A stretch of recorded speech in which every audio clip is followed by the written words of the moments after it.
O título dessa mensagem é: Eu sou de Deus. Eu sou de Deus. Isso mesmo, 2 vezes. Por quê? Hoje pela palavra eu quero te mostrar que você é de Deus, pelo menos 2 vezes.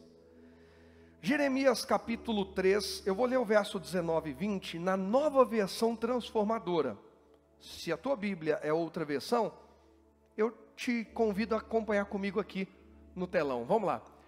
Disse comigo: como eu gostaria de tratá-los como que, igreja? Filhos. Meu maior desejo era lhes dar essa linda terra, a herança mais excelente do mundo. Queria que me chamassem do quê? De Pai, e que jamais se afastassem de mim. Verso 20. Mas você me traiu, povo de Israel. Fui como esposa infiel que abandona o marido. Eu, o Senhor, falei. Irmãos, Jeremias escreveu isso em 629 a.C. Deus coloca na boca de Jeremias uma palavra direcionada ao seu povo, a Israel, dizendo: olha, eu queria tratar vocês como filhos. Eu queria tratar vocês como meus filhos queridos, aqueles que ficam pertinho, aqueles que a gente cuida no colo, que a gente abraça. E é interessante que Deus não fala só sobre carinho, Deus não fala só sobre amor. Quando Ele fala, eu queria tratar vocês como filhos, Ele não diz apenas amados, queridos e preciosos, mas Ele fala sobre crescimento também, porque filho cresce, filho tem que crescer. Pais que não encorajam seus filhos a crescer e amadurecer, vocês estão sabotando o futuro dos seus filhos, e isso é perigosíssimo. Pais que mimam demais os filhos, aquele mimar de momentos de mimo é saudável, é gostoso. É diferente de você dar aos filhos momentos de mimo e educá-los mimados. Quem entende isso, diga amém. Tem momento que a gente pega ali, às vezes fez uma coisa errada e tal, mas você vai ali e fala: não, vem cá, você é meu filho, eu te amo e tal. Mas se eu fizer isso toda vez, eu estrago o caráter dele. Momentos de mimo é diferente de educação mimada. E Deus fala: meus filhos, vocês precisam crescer. Eu quero cuidar de vocês. Enquanto pequenos, eu carrego no colo. Enquanto pequenos, eu vou mimar, eu vou cuidar, eu vou fazer tudo. Mas vocês precisam crescer. Vocês são meus. E eu sou grande, então cresçam. Irmãos, nós vamos ver isso pela palavra. Deus nos criou para ser como Ele. Claro que não no tocante à glória dEle. Não no tocante a tentar como Lúcifer, roubar uma glória que é de Deus, ninguém consegue. Mas no tocante a ser imagem e semelhança dEle, conforme Ele é. Refletir a glória dEle aqui na terra. Quem acredita nisso? E isso também imputa sobre nós a responsabilidade de crescer. Olha para um filho amado de Deus que está perto de você, diga: você é um filho amado, mas tem que crescer. Por que tem que crescer? Porque o mimadinho, o dodóizinho, ai, não falaram, ai, não fizeram, ai, não me aplaudiram, ai, não me isso, ai, não me aquilo. Primeiro que eu te encorajo a achar no nosso canal do YouTube uma mensagem chamada como que é? Mimados e frustrados. Como que é? Pode falar. Imaturos e mimados vivem frustrados. Olha que bacana. Eu só comentei, a Gabi ali já sabe de cabeça. Eu não tinha avisado nada, isso aqui foi por inspiração. Quer dizer que ela acompanha mesmo nosso canal. Imaturos e mimados vivem frustrados. Tem gente que vive frustrado, não é porque a vida da pessoa é ruim, não é porque as coisas estão ruins, é porque ela é imatura e mimada. Então nós precisamos crescer, precisamos amadurecer. Para quê? Para conquistar. Verso 19, olha aí, ó. Disse comigo: gostaria de tratá-los como filhos. Meu maior desejo era lhes dar essa linda terra, a herança mais excelente do mundo. Não se fala em conquista para quem não tem capacidade de lidar com ela. A Bíblia diz que o herdeiro, enquanto menino, em nada difere do escravo, ainda que seja senhor, ainda que seja dono de tudo, mas está debaixo de tutores até o tempo determinado pelo pai.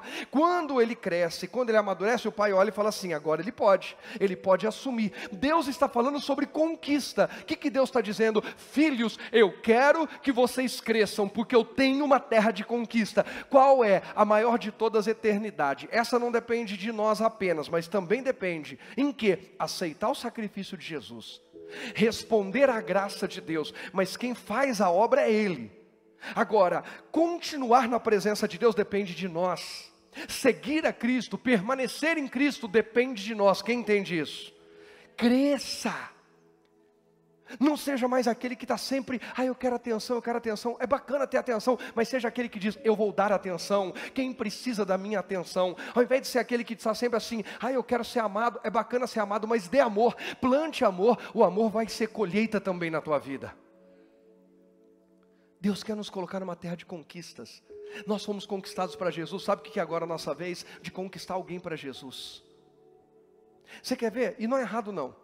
Já para encorajar você a ser sincero, para ninguém se esconder. Quem aqui tem orado pela sua vida financeira? Deus, me dê recurso, me dê um bom salário, me dê uma prosperidade, me dê um bom emprego, me dê grandes contratos, negócios. Diga amém. E quem aqui ora por almas? De hoje em diante o Espírito Santo vai ficar te lembrando. Toda vez que você fala: Senhor, cura. Senhor, restaura meu lar. Senhor, abençoa minha família. Senhor, me prospera, me abre uma porta. O Espírito Santo vai falar assim: e almas? Você não vai orar para Deus te dar, não? Porque quem cresce entende que todas essas coisas são necessárias e não é errado orar sobre isso. O errado é quando a gente deixa de orar por almas. Errado é quando a gente deixa de se importar se alguém está sendo salvo ou está indo para o inferno. Filho que cresce entra numa terra de conquista. E quando ele entra numa terra de conquista, ele entende: agora eu preciso conquistar alguém. E eu fui conquistado para Deus. E agora eu fui conquistado por Deus. E agora eu vou conquistar para Deus. Quem é que foi conquistado por Deus? É hora de conquistar. A Bíblia diz: a ninguém devais coisa alguma a não ser o amor. Recebi, agora eu compartilho. Filhos, ele está dizendo: eu quero dar a vocês, eu quero inserir vocês numa terra de conquistas, mas vocês não me ouvem, vocês não querem ficar perto de mim. Irmãos, tem gente que para ler a Bíblia é um Deus nos acuda, para vir para o culto só Jesus na causa, para orar a pessoa tem disposição, ela tem tempo para tudo, ela se vira, ela arruma a agenda dela, para durante a semana, para no final de semana, o que for, mas para vir para o culto sempre é difícil. Mas quando ela queria alguma coisa, ela vinha. E quando a gente quiser, a gente vai. Quando a coisa aperta, aí o negócio é sério. Que nós sejamos filhos que estão amadurecendo. Que quanto mais Deus faz na minha vida, mais eu quero estar colado nele. Quanto mais Deus faz na minha vida, quanto mais Deus me serviu, me abençoou, mais eu quero servir a Deus e ser bênção nas mãos de Deus. Então, nós entendemos aqui que Deus quer nos tratar como o quê? Como filhos. Assuma a sua posição e desfrute da bênção de ser um filho amado. Deus tem falado ao meu coração desde o início do mês de fevereiro, que está nos preparando para um tempo de conquistas. O mês de março vai ser um mês de renovação e transformação de mentalidade. Nós vamos clamar por uma mentalidade segundo a mente de Cristo, segundo os pensamentos de Deus. E o mês de abril vai ser um mês de conquista. Porque não dá. Deus falou comigo: ainda não é o tema do mês conquista. Não, mas o Senhor está falando comigo, o que é? Primeiro vamos mudar a mentalidade, aí nós entramos em conquista.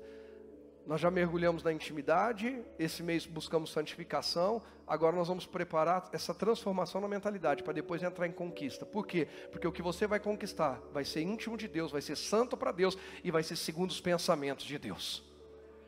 Veja que é um processo, como o Tiago ministrou aqui domingo passado, são processos. E não dá para cortar caminho que vai faltar alguma coisa. Como filho amado, se posicione. Nós somos de Deus. Como título da mensagem: eu sou de Deus, eu sou de Deus. Primeira parte do eu sou de Deus. Por que eu sou de Deus? Olha o que diz Gênesis 2. Gênesis 2.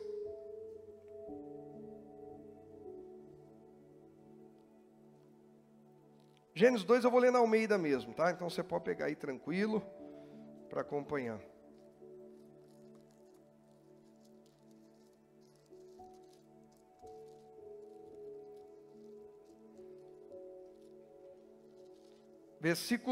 Gênesis capítulo 2.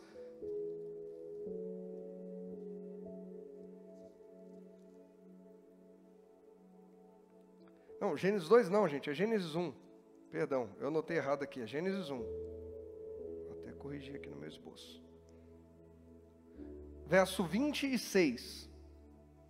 Está escrito assim: E disse Deus: façamos o homem à nossa imagem, conforme a nossa semelhança, e domine sobre os peixes do mar, e sobre as aves do céu, e sobre o gado, sobre toda a terra, e sobre todo réptil que se move sobre a terra. E criou Deus quem? E criou Deus quem? O homem, à sua imagem.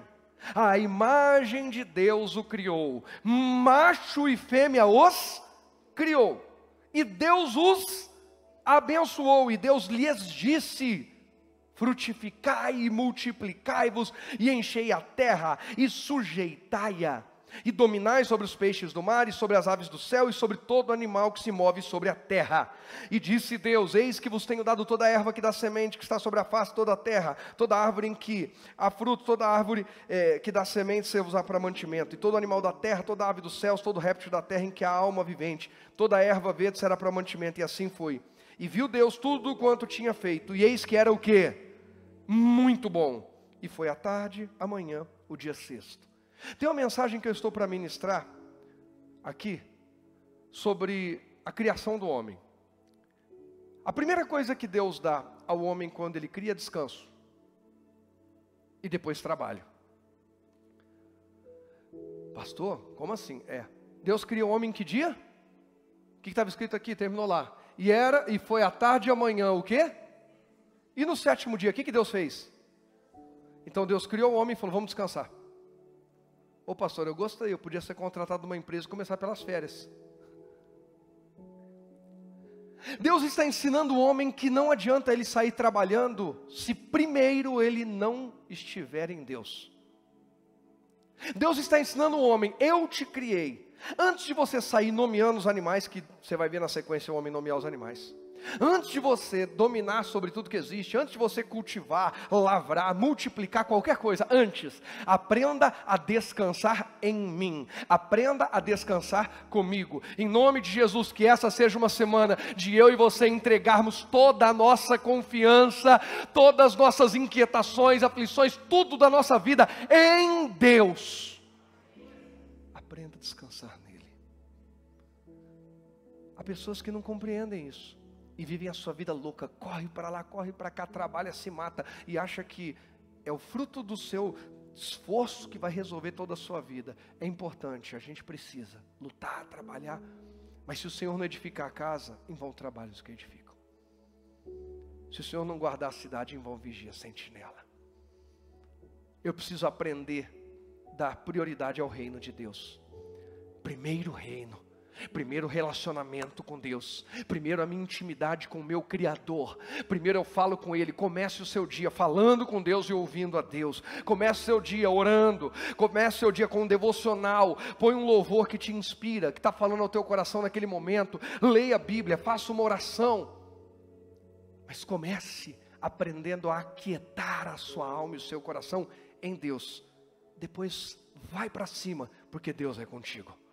O problema é que muitas vezes a gente faz exatamente o contrário. Acorda já atrasado, correndo, xingando, chutando, e sai resolvendo. E lá pelo meio do caminho, quando está tudo muito lascado, a gente fala: Deus! Aí ele olha e fala assim: lembrou de mim? Estava vendo quanto tempo ia durar, até que hora você ia aguentar. Irmão, tem gente que está perdendo o casamento, mas não dá o braço a torcer de se entregar para Deus. Tem gente que está perdendo os filhos, mas não dá o braço a torcer e não reconhece que precisa voltar para Jesus, voltar a ter uma vida cristã de verdade, congregar, orar, cultuar, servir a Deus.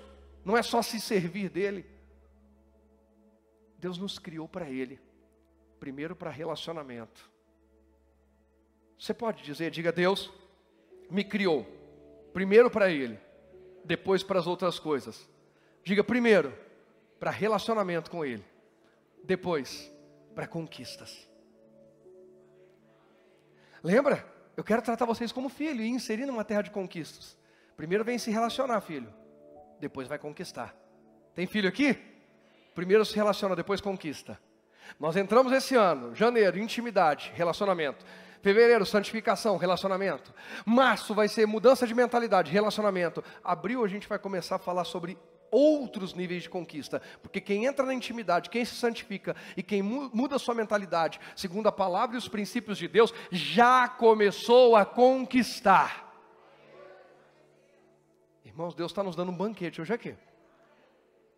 Ele nos criou com propósitos maravilhosos. Mas primeiro Ele.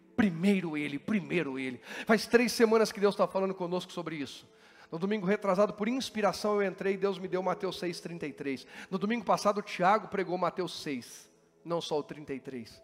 E hoje está falando de novo sobre ele ser prioridade, mesmo a gente não tendo pregado Mateus 6,33, buscar primeiro o reino de Deus, sua justiça e tal. Nós estamos falando sobre primeiro Deus. Ele criou você e eu para Ele. Eu sou de Deus não é um chavão, não é um slogan, não é uma propaganda forte que o pastor fez. Eu sou de Deus é uma realidade bíblica. E eu preciso crer e assumir a minha posição nele. Para de mendigar, para de se achar um coitado. Você não é. Você é de Deus. É o que a Bíblia diz. Pode estar caído, quebrado. Não, vamos falar disso. A gente leu Jeremias, quando Deus fala, meus filhos, lá em 629 a.C. Em Gênesis 1, está datado aproximadamente em 4004 a.C.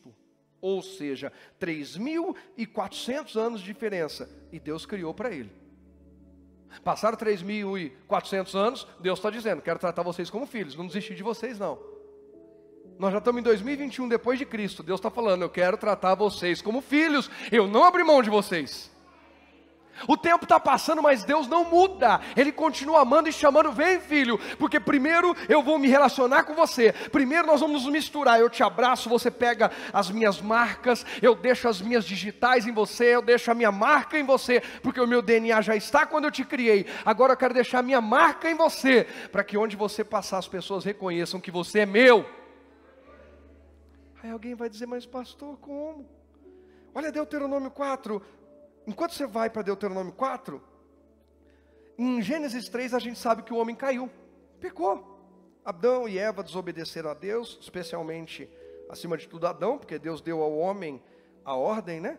Para não comer do fruto da árvore do conhecimento do bem e do mal. O homem desobedeceu a Deus, a mulher se deixou seduzir pela serpente. Chegou para o homem oferecer, o homem aceitou, foi também. Mas Deus não desistiu do homem.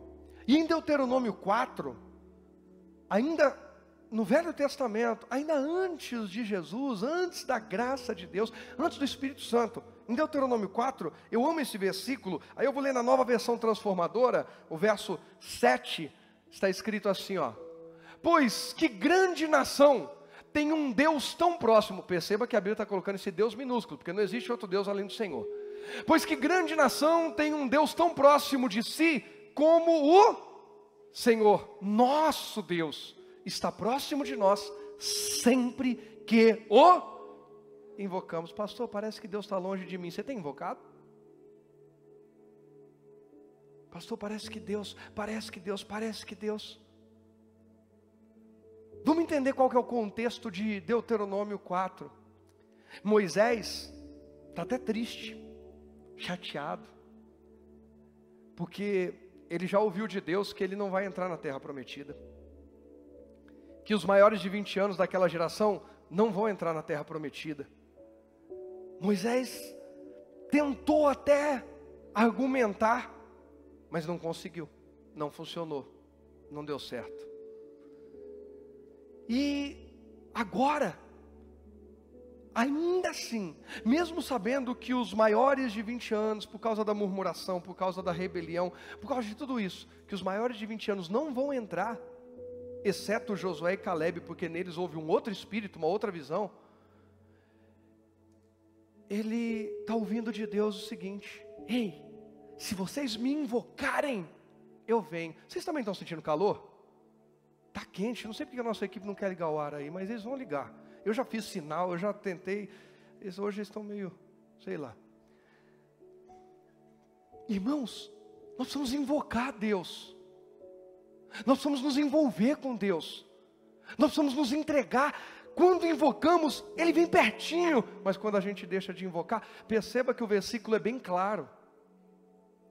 Que povos há que tenham um Deus tão grande, tão poderoso, tão maravilhoso como o nosso? Que nação tem um Deus tão próximo de si, que está próximo sempre que o invocamos? Agora perceba que está dizendo sempre que o invocamos. E quando não invocamos, Ele não vai ficar perto. Ele continua amando, foi criado por Ele, para a glória dEle, mas Ele respeita. O Espírito Santo não é mal educado, Deus não vai forçar a barra, Ele vai nos cercar. Ele nos cerca em amor, Ele nos cerca com amor, mas Ele não vai forçar a barra. Nós precisamos decidir, invoque a Deus. Isso aqui, irmãos, volto a dizer, isso aqui está falando depois da queda do homem, depois da queda de Adão. Está falando depois de Deus libertar Israel do Egito, e mesmo tendo libertado do Egito, os espias vão lá, olham a terra e dizem: ih, não tem jeito, ali a terra devora os seus moradores, tem gigante, a gente não vai conseguir. Ao invés de crerem em Deus, confiarem em Deus, eles preferiram andar por vista. A pergunta é: nós estamos andando por vista ou por fé? Nós andamos conectados com Deus ou andamos desligados? Quem anda conectado com Deus está sempre pronto a ouvir o que Ele tem a dizer. Invoque a Deus, fale com Deus, comece, eu venho falar de novo, comece o seu dia invocando a Deus. Senhor, eu não posso começar o meu dia, eu não posso sair de casa, eu não posso fazer nada sem que a Tua presença esteja comigo. Me dá sabedoria, guia os meus passos e me enche com o Teu Espírito, porque esse dia vai ser uma bênção. Sabe um modelo bacana de oração para você fazer quando começar o seu dia? Senhor, eu entrego esse dia em Tuas mãos, ele já é Teu, mas eu entrego a minha vida nesse dia para Te servir. E que hoje eu possa Te glorificar da melhor forma possível. Que o Senhor possa usar a minha vida no dia de hoje para espalhar Sua fama na terra. Que o Senhor possa usar a minha vida. Aprenda a começar o seu dia perguntando: Deus, o que vamos fazer hoje? O que o Senhor quer fazer hoje? Ao invés de sair impondo: Deus, eu quero que o Senhor faça isso, hoje o Senhor vai ter que fazer aquilo. Não, Deus, como é que eu posso Te glorificar hoje? Invoque a Deus, Ele está perto. Às vezes a gente se sente tão vazio, tão distante, e a gente vai perceber que esquecemos o principal, de invocar a Deus, de clamar a Deus. Aqui já estava em 1451 a.C., e Deus estava lá pertinho, só dizendo: é só me invocar, é só clamar. De 4004, que foi lá em Gênesis, para 1451, são mais 2.000, quase 2.600 anos, 2.550 anos aproximadamente, e Deus estava lá, como Ele está aqui hoje conosco. Invoque. Ei, Israel, vocês são meus. Invoque, vocês são de Deus. Ele está à distância de um clamor, de uma confissão, a um passo de arrependimento. E aí quando fala de um passo de arrependimento, olha Isaías 43. Isaías 43.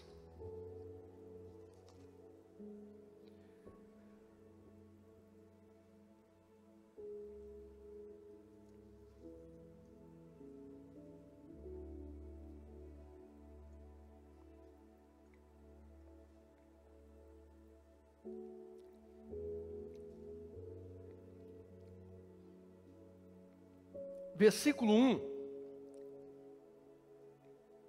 eu vou ler primeiro na Almeida, Revista e Corrigida, depois na NVI, eu quero fazer um paralelo com essas duas versões. Almeida, Revista e Corrigida. Mas agora assim diz o Senhor que te criou, ó Jacó, e que te formou, ó Israel. Não temas, porque eu te remi, chamei-te pelo teu nome, tu és meu. Na Nova Versão Internacional diz: mas agora assim diz o Senhor, aquele que o criou, ó Jacó, aquele que o formou, ó Israel. Não temas, pois eu o resgatei, eu o chamei pelo nome, você é meu. Na versão Almeida do século 21, ele fala: eu te salvei, não temas porque eu te salvei. Aqui fala remi, e na NVI resgatei. Irmãos, Deus se apresenta através de Jeremias em profecias de exortação, de correção, de arrependimento, mas sempre trazendo esperança. Há um futuro, há esperança. Há um futuro, há esperança. Jeremias, mesmo chorando pelos pecados da nação, Deus fala que tem pensamentos, que tem futuro, que tem esperança. Irmãos, Deus criou eu e você, e apesar de todas as nossas mazelas, Ele se apresenta dizendo: eu te criei, e se você me buscar, se você invocar o meu nome, se você se voltar para mim, há esperança e há futuro para a sua vida. Você é de Deus. Pastor, mas eu fui longe demais. Há esperança para mim? Há, por uma razão: foi Deus quem te criou. Há esperança. Deus encoraja, não tenha medo, confie em mim, você é meu. Você quer ver só, quem já viu duas crianças brincando, duas crianças brigando pelo mesmo brinquedo? Quem já viu? Aí vamos ver, geralmente, aí está lá, tem um menino maiorzinho, 3 anos de idade, 4 anos de idade, aí está com um brinquedo. Aí vem um toquinho de 1 ano, invocado. O outro tem 4. O de 4 é forte. O de 1 ano é só invocado. O de 1 ano é chato. Ele vai tentar tomar. Mas ele consegue tomar à força o brinquedo do menino de 4 anos? Ele consegue? O de 4 anos fala: menino chato, mas é meu. O brinquedo é meu, você não vai tomar. Quem está falando que você é de Deus? O próprio Deus. O diabo diz assim: vou tomar você. Aí Deus olha e fala assim: mas ele é meu. Eu vou dizer de novo, o diabo diz assim: eu vou tomar você, eu vou acabar com a tua família, eu vou acabar com o teu futuro. Aí Deus diz assim: mas ele é meu. Mas ele é meu. A pergunta é: nós reconhecemos que somos de Deus? A pergunta é: nós invocamos a Deus? A pergunta é: nós descansamos em Deus? Adão foi criado e descansou em Deus. Moisés falou: olha, ninguém tem um Deus igual ao nosso, é só invocar. Jeremias falou: Deus quer nos tratar como filhos e nos colocar numa terra de conquista. Agora Isaías está dizendo: Deus mandou falar para vocês que Ele nos resgata, que nós somos dEle. Irmão, com tudo isso, há esperança, creia, você é de Deus. Agora não significa que você vai ver de qualquer jeito. Se você é de Deus, você já começa a mudar. Eu não vou viver igual vive o mundo. Eu vou viver relacionando a minha vida com a de Deus. Eu vou viver descansando, confiando, clamando ao meu Deus. Você é meu, Ele está dizendo. Sabe, Ele fala de novidade de vida. Olha o verso 18, que tremendo. Aí eu vou só na Almeida agora, no Isaías 43. Verso 18. Não vos lembreis das coisas o quê? Passadas, nem considereis as... Ah, pastor, como é que eu sou de Deus? Como é que Deus vai me resgatar, me salvar? Eu já fiz tanta bobagem. Você acha que Ele não sabe? Foi Ele que te criou.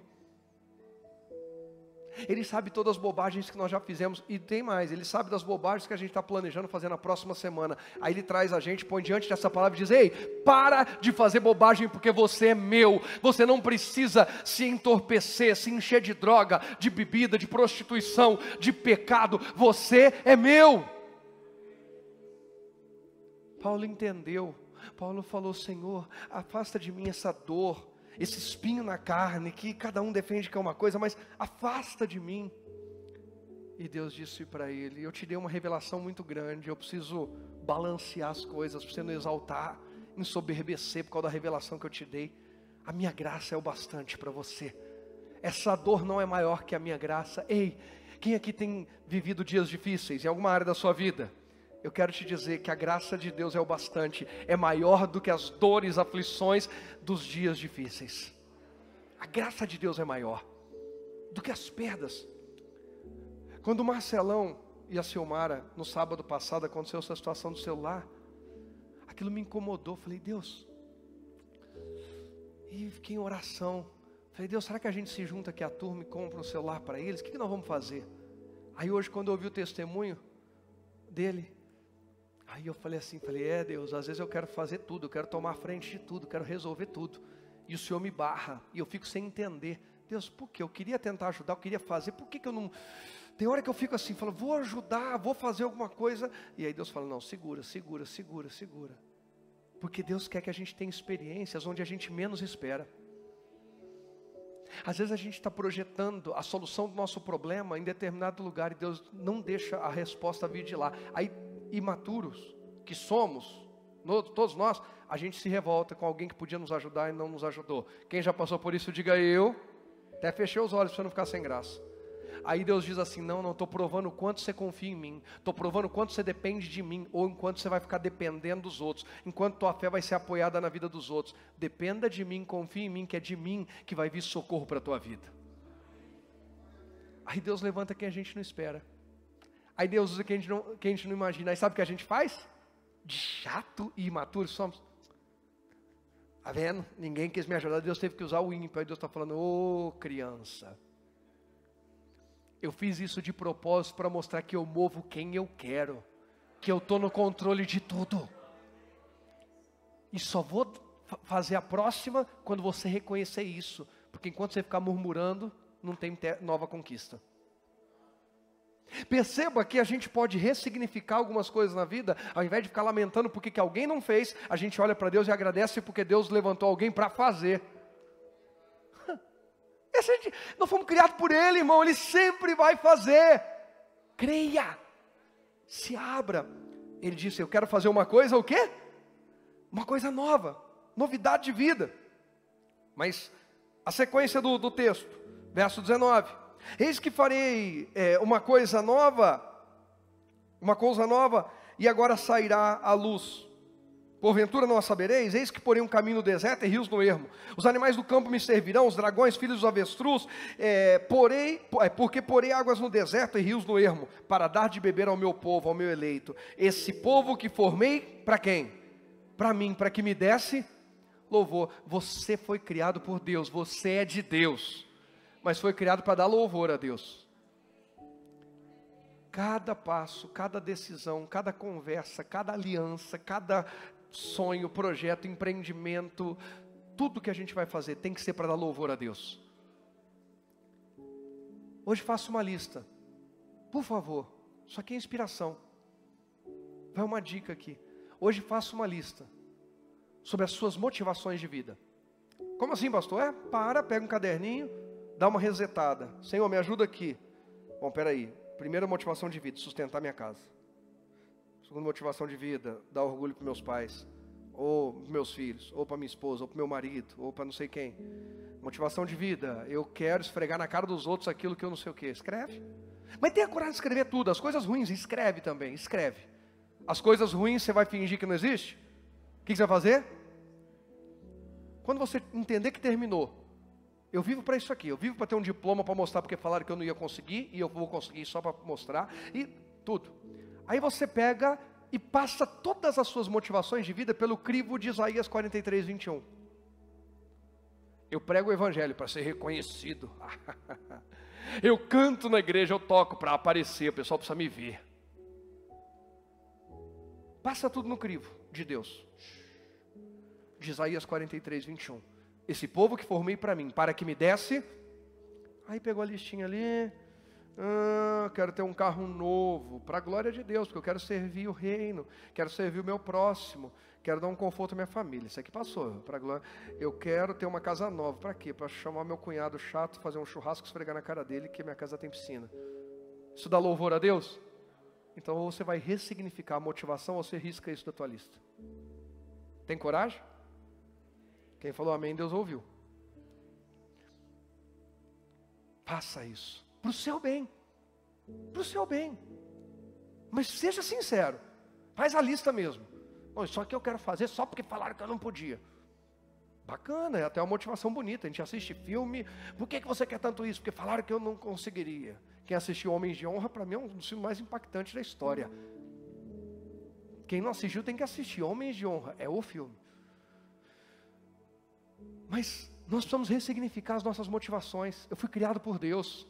Eu fui criado por Deus. Antes de conhecer vocês, eu fui criado por Deus. Então, antes de tentar ser agradável a vocês, eu preciso lembrar que eu fui criado por Ele. Eu vou ser agradável, eu vou ser bênção na vida de vocês, se eu for aquilo que Ele me criou para ser.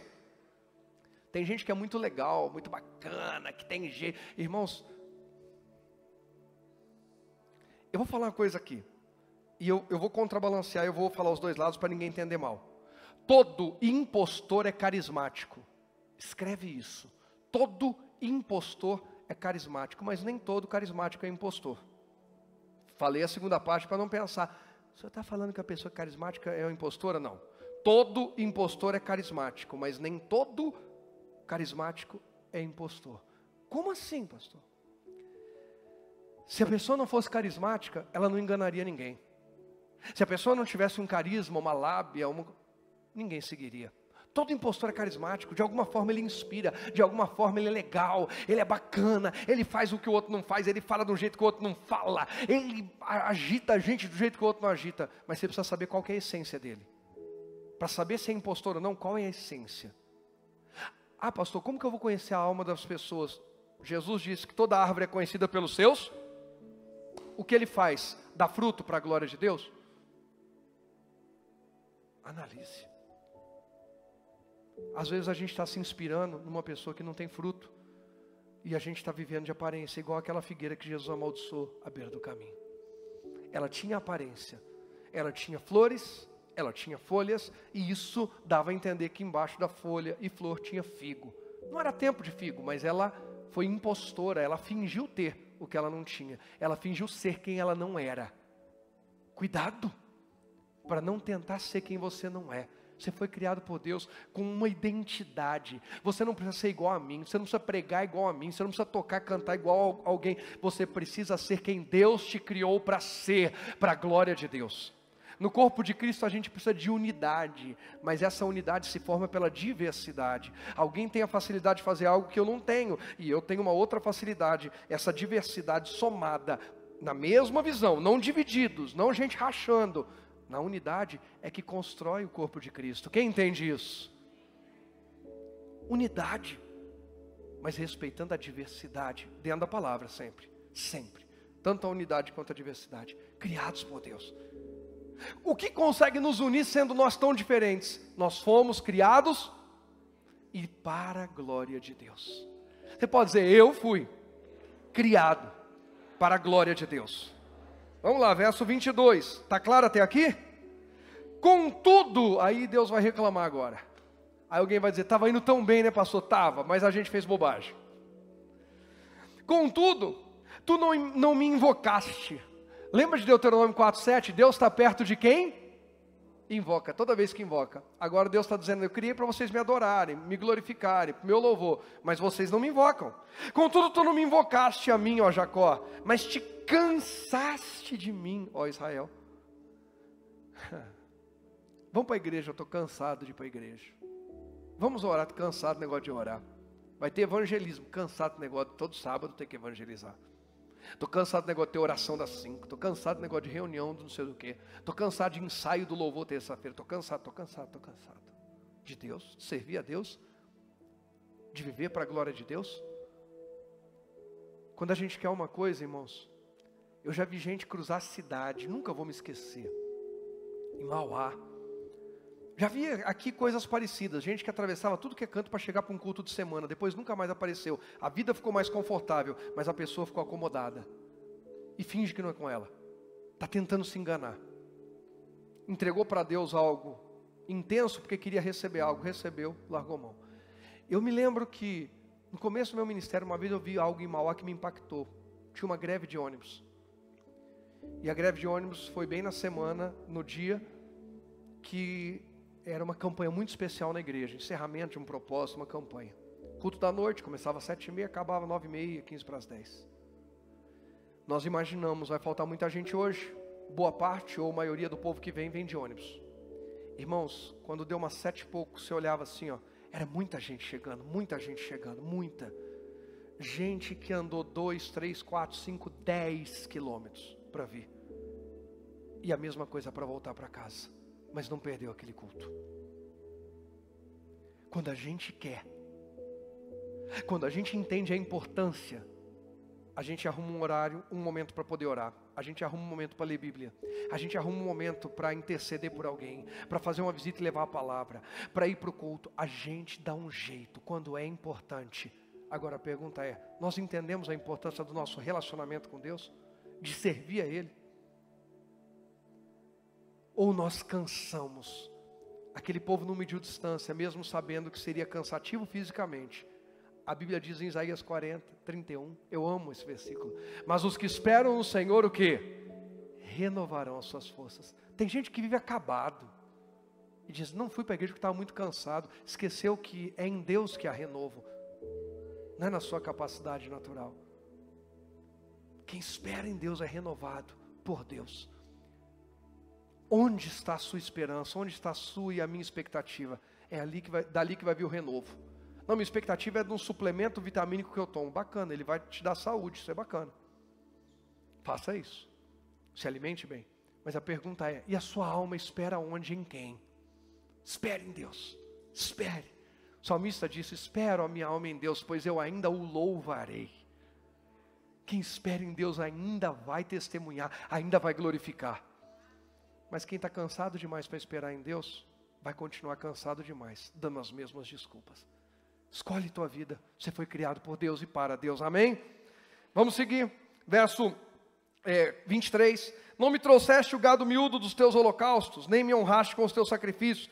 Não te fiz servir com ofertas, nem te fatiguei com incenso. Não me compraste por dinheiro cana aromática, nem com a gordura dos teus sacrifícios me encheste, mas me deste trabalho com os teus pecados e me cansaste com as tuas maldades. Deus desabafando, olha, vocês na hora de oferecer para mim, tudo é difícil. Tudo que é para oferecer para mim, vocês acham que é difícil. Qualquer oferta. Oferta não é só dinheiro, é tempo, atenção, servir, interceder, ajudar, apoiar. É 3, 4 que carregam sozinho. É meia dúzia que resolve uma coisa sozinho. Porque a gente está sempre muito ocupado.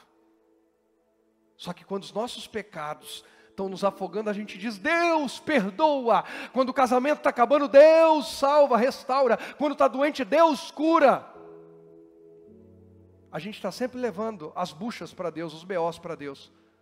Mas a gente está querendo sempre se livrar daquilo que a gente faz para servir a Deus, porque a nossa agenda está complicada. Interessante que a gente consegue olhar para toda a nossa agenda e dizer, está sufocada a minha agenda, o que eu vou tirar?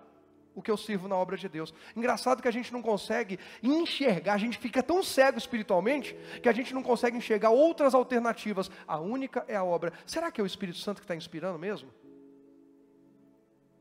Gente, eu cansei de ver pessoas atribuírem à obra de Deus e ao servir a Deus, ao tempo com Deus, ao tempo com a igreja, ao tempo com os irmãos, o problema do seu casamento. Aí se afastou disso tudo, não vou servir. Separou, perdeu o casamento, porque a única coisa que sustentava era Deus. Isso é carnalidade. Gente carnal descarta Deus e servir a Deus. Desculpa ser sincero, mas eu tenho que pregar verdades aqui. Na sua listinha, se o primeiro descarte, se a única alternativa é descartar ou servir a Deus, é a carne sua que está falando mais alto que o Espírito. Porque o Espírito vai lhe mostrar que há alternativas. E pelo amor de Deus, eu não estou mandando ninguém largar sua casa, sua família e vir morar na igreja, ficar que nem doido, abandonar a casa. Não é isso. Mas a gente tem 7 dias da semana. Servir a Deus 1 dia, 2 dias, é muito mesmo? Sério? Eu não sei que tamanho que você chegou. Porque eu acho tão pequeno o que eu faço ainda para Deus. E não é porque eu sou pastor, não. A gente precisa ressignificar nosso cristianismo, porque a gente está usando como base muitas vezes o cristianismo de quem nem crente mais é. A gente começa a olhar e falar, fulano não é assim. Aí você pergunta, mas como é que está fulano? Está lascado, mas ele não é assim. Vocês já viram alguém se inspirar em alguém que está lascado na vida? Quem já viu, diga eu. Eu quero parar de servir, eu quero parar de ter esse compromisso de orar, de ser fiel. Eu quero parar. O que eu faço? Eu procuro e me espelho em alguém que não é fiel. Mês de santificação, falei esses dias. A Bíblia diz, se as primícias são santas, a massa é. Se Deus é o primeiro da minha vida, toda a minha vida é santificada. Isso vale para tudo, vale para o tempo, vale para a saúde, vale para os recursos. A pessoa quer o bônus, mas não quer o ônus. A pessoa quer colher, mas não quer plantar. Irmãos, nós precisamos despertar. Não tem meia aliança. O homem que trai sua esposa só uma vez por mês é fiel? Ah, ele traía todo dia, ele tinha 5 amantes, agora tem uma só. Melhorou, não melhorou? Melhorou. A mulher tinha que orar para sair 5 pombagiras da vida dele. Agora é só uma, melhorou. Transformou? Não. Nem toda melhora resolve o BO. Tem coisa que se não transformar não adianta. Se um homem ou a mulher tem um caso com 3 pessoas fora do casamento ou com uma, é adultério.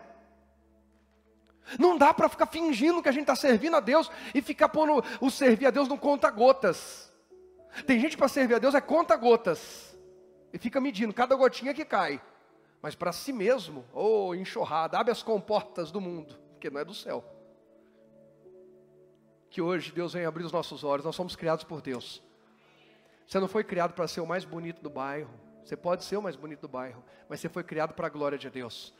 Nós não fomos criados para ser o mais isso, mais aquilo. Nós somos criados para dar louvor ao nome do Senhor. E qualquer outra conquista que abafar a glória de Deus, não vale a pena. Não vale a pena. Pastor, não fala isso porque eu fui chamado a pregar a verdade. E eu vou, em nome de Jesus, vou morrer pregando a verdade. Não posso negociá-la. Por um sucesso. Já fui convidado. Pessoas já falaram, pastor, se eu mudar a mensagem, fizer umas coisas mais assim, a igreja bomba. E eu me explodo. Na hora de olhar face a face para o meu Criador. Não. O Evangelho é inegociável, a verdade, a Bíblia é inegociável. É o que está escrito e acabou, nós não vamos sair da palavra. Volte hoje a dar louvor a Deus. Volte a olhar para a tua agenda e reconhecer que essa agenda cheia de compromissos não é maior do que Deus. Não é. Desculpa, gente arrogante. Que depois que foi abençoado, agora, porque eu não tenho tempo, porque eu não tenho tempo, porque eu não tenho tempo. O quê? Ele é o Senhor do tempo. Não dá para brincar mais com isso, gente. Se 2020 não ensinou que a gente não controla nada, que a gente não governa nada, ou a gente entrega tudo para o governo de Deus, para o reino de Deus, ou a gente confia nele, ou nós estamos lascados. Se não despertou, eu não sei se desperta mais na vida. Porque quem entrou 2020 cheio de planos, e foram todos mudados, eu não estou falando sobre frustrados, mas mudados, quem? A gente não tem controle de tudo não, porque eu tenho que trabalhar não sei quanto, aí mandou todo mundo ficar em casa, vai lá, bonitão. Você não se rende a Deus, se rende ao governador. Não dá a Deus, o diabo vem e toma. Não honra a Deus, perde tempo com o inferno. Está claro o que eu estou falando aqui, gente? Pastor, estava mais gostoso aquela hora que o senhor falou que a gente é de Deus, a gente é de Deus, a gente é de Deus. Mas tudo isso é o pacote, eu sou de Deus, por isso eu não me rendo ao mundo, eu sou de Deus. Vamos correr aqui, irmãos, porque... mensagem, tá? Deus está falando com alguém hoje aqui? Sangue de Jesus tem poder. Eu parei no 24. Vamos dar um basta hoje. Chega de envergonhar o nome do Senhor. Chega de cansar Deus com os nossos pecados, nossas maldades. O que eu faço, pastor? Olha o que diz 2 Crônicas 7. Chega de se distanciar de Deus. Chega de se vitimizar. Esperar que todo mundo resolva tudo para você. Está na hora de se posicionar. Eu não vou mais me vitimizar. Eu não vou mais... não. Eu vou me posicionar. Eu vou me posicionar. Eu sou de Deus. Alguém aqui mais é? E o que eu faço? 2 Crônicas, capítulo 7.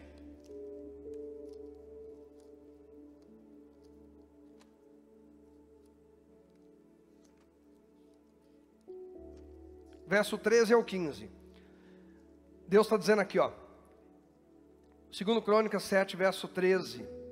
Se eu cerrar os céus e não houver chuva, ou se eu ordenar os gafanhotos consumam a terra, ou se enviar a peste entre o meu povo, e se o meu povo que se chama pelo meu nome se humilhar, o que é isso? Se quebrantar, reconhecer que depende de Deus, que não é autossuficiente, que não resolve tudo sozinho, e orar, e buscar a minha face, e se converter dos seus maus caminhos, não é só se quebrantar, é mudar. Se converter dos maus caminhos, é quem fazia o que era errado, para, e quem não estava fazendo o que é certo, comece a fazer o que é certo, muda a direção. Se converter dos seus maus caminhos, então eu ouvirei dos céus, e perdoarei seus pecados, e sararei a sua terra. Nós já cansamos muito a Deus com os nossos pecados, mas hoje nós vamos tocar o céu com o nosso arrependimento. E se alguém acha que não precisa disso, tá feia a coisa. Eu preciso tocar o céu hoje com o meu arrependimento, dizendo: Deus, me perdoa, eu peco, eu erro demais. Mais alguém? Ele vai sarar a nossa terra. Ele vai sarar.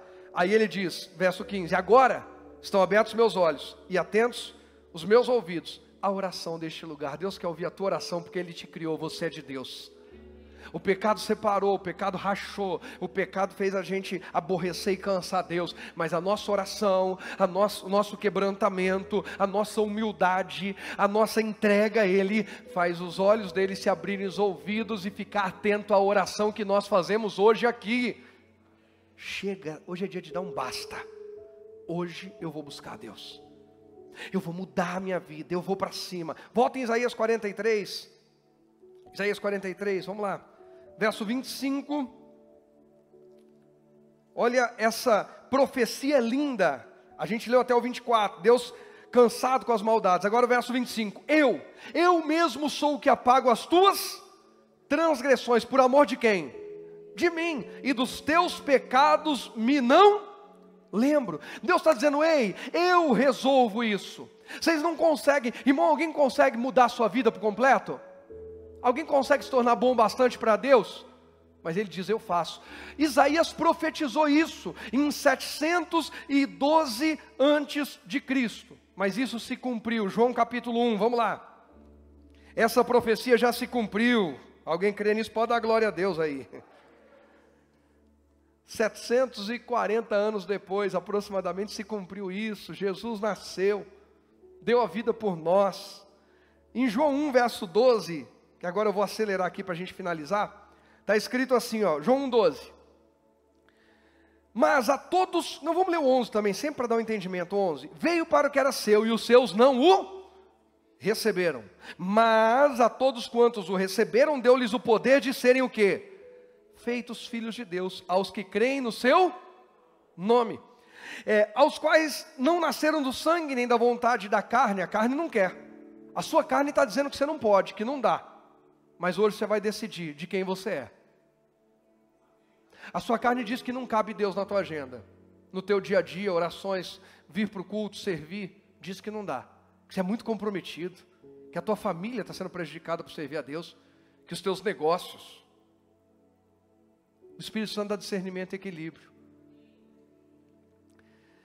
Os quais não nasceram do sangue, nem da vontade da carne, nem da vontade do varão, mas de quem? De Deus. Eu fui criado, eu nasci, eu fui recriado da vontade de Deus. É vontade de Deus que você esteja hoje aqui adorando a Ele. Ele te criou para isso. Ele me criou. Pastor, mas eu pequei muito. Pois é. Mas Ele fez a obra de restauração. Ele fez. Todos que recebem Jesus se tornam filhos de Deus. Foi Deus quem fez isso. Quando nós nos entregamos a Deus, nós passamos por alguns processos de santificação. 2 são destacados. O primeiro, santificação imediata. Como assim? A hora que eu entrego minha vida para Cristo. Põe aí para mim, só no telão, bem rapidinho agora, 2 Coríntios 5,17. Vamos lá. Você pode ficar aí só para a gente acompanhar aqui rapidinho para finalizar. 2 Coríntios 5,17. Assim que se alguém está em Cristo, nós lemos em João 1,12.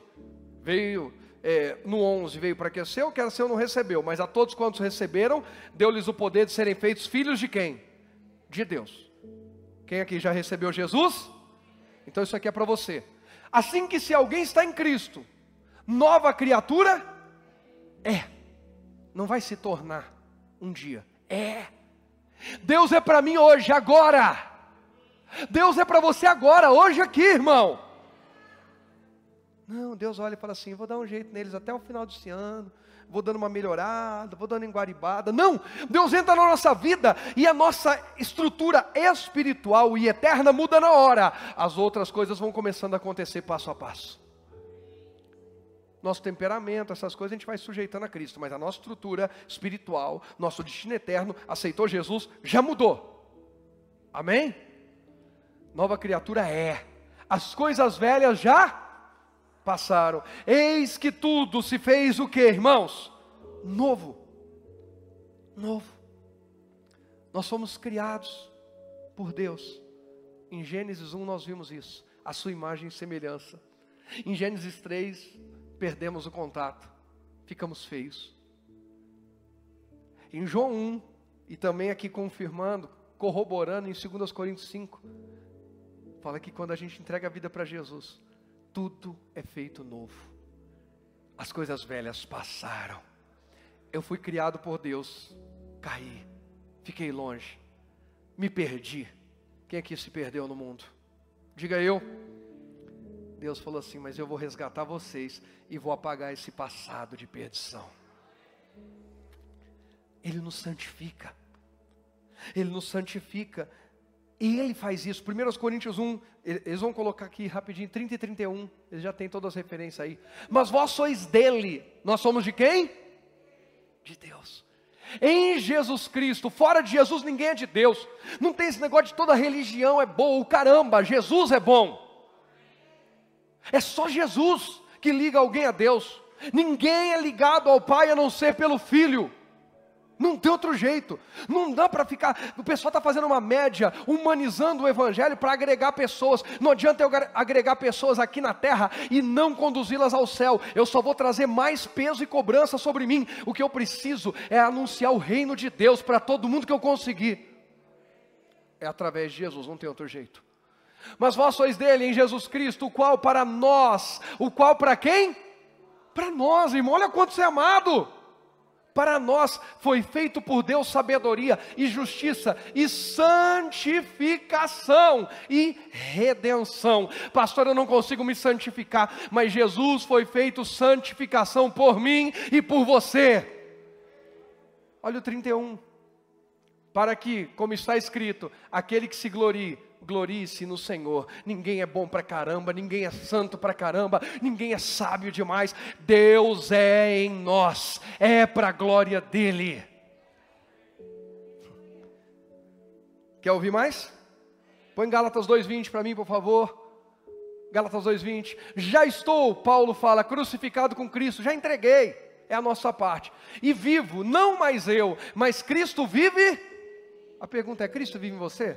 Ele gastaria o dia dele igual você gasta o seu? Igual eu gasto o meu? Ele começaria o dia igual a gente começa? Ele diria não para os projetos que nós dizemos não? Ele diria sim para aquilo que a gente está abraçando, assumindo como responsabilidade? Ele também diria que a igreja está pesando na nossa? Ele também diria que é difícil servir? Que está atrapalhando? Cristo vive em nós mesmo? Vive? Lembra daquela listinha?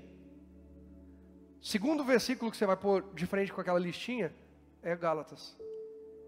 O primeiro é Isaías 43:21. Você ainda lembra disso? Então você põe a listinha dos propósitos de vida. Aí você vai ver se é para a glória de Deus. O segundo, você vai ver se Cristo vive naquilo que você está fazendo. Estamos nessa fé, irmãos?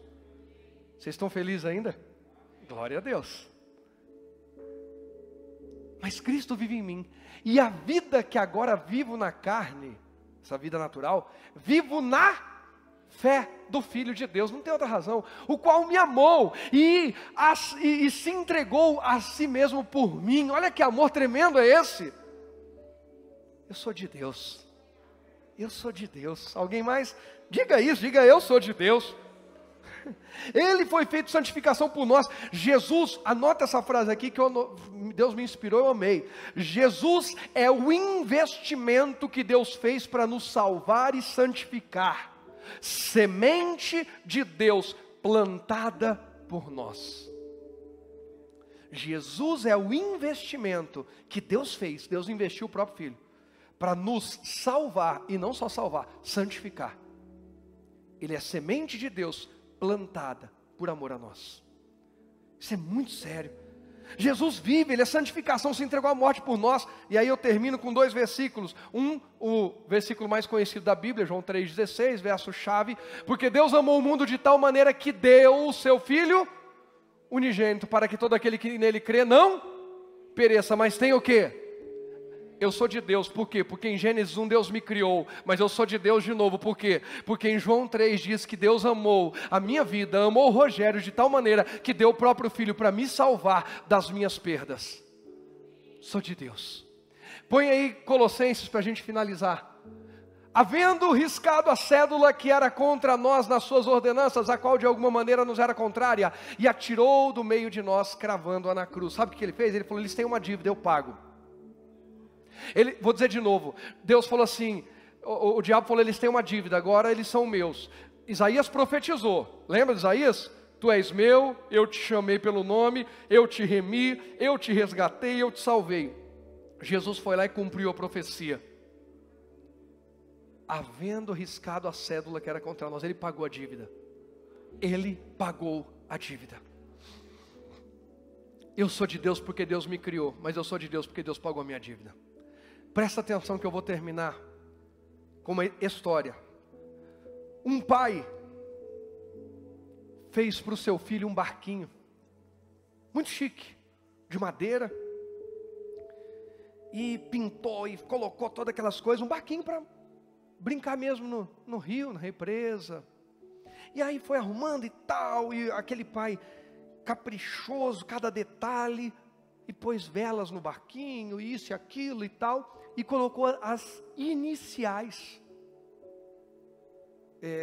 Escreveu ali com a tinta as iniciais no barquinho, as iniciais do seu filho e dele, do pai e do filho. Um exemplo, fosse eu tivesse feito, para o Rogerinho, colocaria RF, Rogério Fontelas, e RFJ, Rogério Fontela Júnior. Está ali, o nome do pai e o nome do filho. E o filho com aquele barquinho feliz da vida foi brincar. E brinca um dia, brinca outro, e brinca. E o pai, filho, tenha muito cuidado com esse barquinho, eu fiz com muito carinho, ele é muito precioso. E o filho cuida do barquinho e tal. Mas num determinado dia o menino está brincando. De repente chega uma outra criança com uma bola, isso, aquilo, o menino dá uma distraída, o barquinho está aqui, olha lá, e o barquinho está ali, olha lá, e o menino com a bola, o outro não sei o que, ele começa a distrair, ele começa a olhar para as coisas ao redor, daqui a pouco a hora que ele olha, cadê o barquinho? O barquinho sumiu. O filho perdeu o barquinho. Aquele filho procurou incansavelmente, ele fez todo o seu esforço para resgatar o barquinho, não conseguiu. Passado um tempo, aquele menino foi numa feira que tinha perto da casa dele. Eles moravam num lugar próximo a uma represa. E naquela feira ele vê um homem vendendo um barquinho. E ele se aproxima, ele fala, parece o meu barquinho, parece o meu barquinho. Quando ele chega bem perto, ele olha e ele vê as iniciais. Tem uma marca naquele barquinho. E ele diz assim, esse barco é meu. O homem diz, não, esse barco é meu. Aí o menino, não, esse barco é meu, foi o meu pai que fez para mim. O meu pai criou esse barco para mim. Aquele homem diz, não, esse barco é meu. Eu o encontrei perdido. Eu arrumei agora do meu jeito, do jeito que eu quero.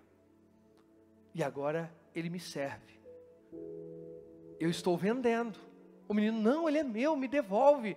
O homem, não. Se você quiser, você vai ter que pagar. Se você quiser, você vai ter que pagar. Vai ter que comprar.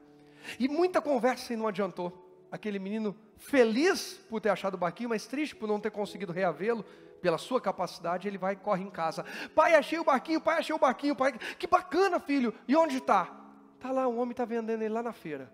Corre, pai, eu falei para ele não vender para ninguém, que a gente ia lá. O pai chegou, conversou com aquele homem. Olha, esse barco eu fiz para meu filho. O homem diz assim, mas eu o encontrei perdido. É meu. Não, mas aquele pai argumentou, não teve jeito. O pai perguntou, quanto é? O homem disse, é tanto. Ele foi e pagou. Ele pegou aquele barco, filho, vem aqui. Toma, filho. Esse barco agora é seu 2 vezes. Porque primeiro eu criei ele para você, mas você o perdeu. Depois eu fui lá e comprei ele de volta para você. Cuide bem dele, porque ele é seu. Esse barco somos nós. Deus nos criou, mas a gente se perdeu. Esse barco é a nossa salvação. Deus nos deu quando nos criou, para ser dele e nos criou para ele. Mas a gente se distraiu com as outras coisas, a gente começou a olhar ao redor e a gente perdeu. A gente fez força, a gente correu, a gente tentou em religião, em agrado de qualquer jeito. E a gente não conseguiu resolver. Deus Pai entrou em cena e disse, eu pago o preço pelo Rogério, eu pago o preço. Vai falando gente da tua família, eu pago o preço. Eu pago. Eles são meus. Porque em Gênesis 1 eu os criei. E porque em João eu os resgatei. Eles são meus. Cuide bem do que Deus te deu, porque você foi criado e foi recriado, você foi criado e foi resgatado, você foi criado e foi comprado por Jesus para a glória de Deus eternamente. Só quem crê, diga amém.